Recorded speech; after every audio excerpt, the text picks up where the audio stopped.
جب کسی سے ناراض ہوتا ہے رزق نہیں چھینتا، آب و دانا بند نہیں کرتا، سورج کو حکم نہیں کرتا کہ اس کے آنگن میں روشنی نہیں پھیلانی، چاند کو نہیں روکتا کہ تیری کرنیں اس کے ویڑے میں نہیں پڑنی چاہیے، بلکہ اللہ جب کسی سے ناراض ہوتا ہے سجدوں کی توفیق چھین لیتا ہے۔ سجدوں کی توفیق چھن گئی تو پھر سمجھو اللہ ناراض ہے، اللہ راضی نہیں ہے۔ اور اگر سجدوں کی توفیق نصیب ہو جائے، کسی نے واصف علی واصف مرحوم سے پوچھا تھا کہ کیسے ہمیں پتا چلے گا کہ ہماری نماز قبول ہو گئی ہے، تو انہوں نے کہا تھا ایک نماز کے بعد دوسری عطا ہو جائے تو سمجھ لو پہلی قبول ہو گئی ہے۔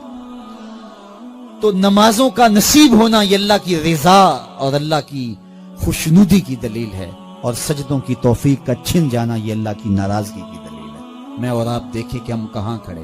دیکھیے دولت تو کفار کو بھی ملتی ہے، اللہ دولت اسے بھی دیتا ہے جس سے راضی ہے، اسے بھی دیتا ہے جس سے نہیں راضی، لیکن سجدوں کی توفیق اسے ہی دیتا ہے جس پہ وہ راضی ہے۔ تو 5 گانا نماز شعار زندگی بنا لیجئے، نماز قضا نہ ہونے پائے۔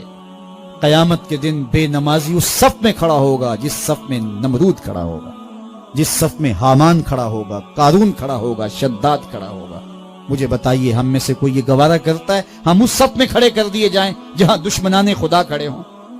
آج کوئی نماز پڑھے یا نہ پڑھے، حشر کے دن حکم ہوگا کہ اللہ کے حضور سجدہ کرو۔ ہر کوئی سجدہ کرنا چاہے گا، جو نہیں پڑھتا وہ بھی کرنا چاہے گا، لیکن بے نمازی کی کمر اکڑ جائے گی، وہ آرزو رکھنے کے باوجود سجدہ نہیں کر پائے گا۔ قرآن بتاتا ہے کچھ لوگ جہنم کو دھکیلے جا رہے ہوں گے، انہیں کچھ لوگ پوچھیں گے ما سلککم فی سقر، تم جہنم کو کیوں جا رہے ہو، کیا ہوا تمہیں؟ تو وہ جواب میں کیا کہیں گے؟ لم نک من المصلین، ہم نماز نہیں پڑھا کرتے تھے۔ سب سے پہلا حساب قیامت کے دن جو بندے سے لیا جائے گا وہ نماز کا لیا جائے گا۔ پہلا سوال بندے سے یہ ہوگا۔ یار چڑیاں بھی رب کی تسبیح بولیں اور اشرف المخلوقات سویا رہے۔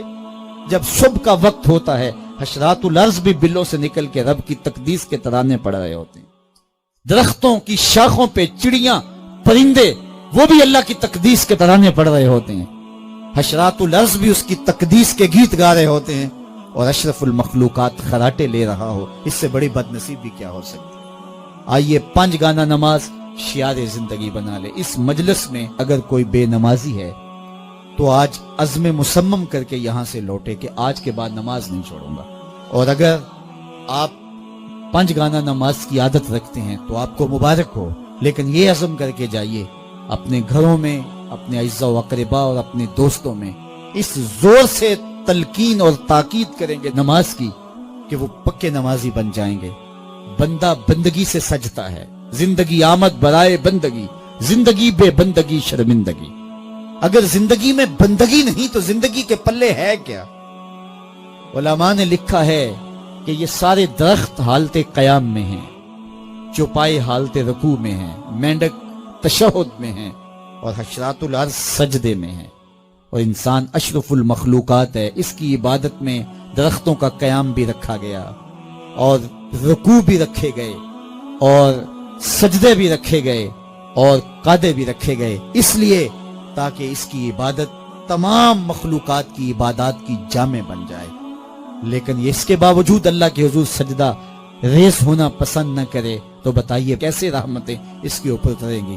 خوش نصیب تو وہ ہیں جو 5 گانا نماز ادا کرنے کے بعد تہجد بھی قضا نہیں ہونے دیتے، سجدوں سے اللہ کے حضور حاضری پیش کرتے ہیں۔ سب سے زیادہ بندہ اللہ کے اس وقت قریب ہوتا ہے جب سجدے میں سر رکھا ہوا ہوتا ہے۔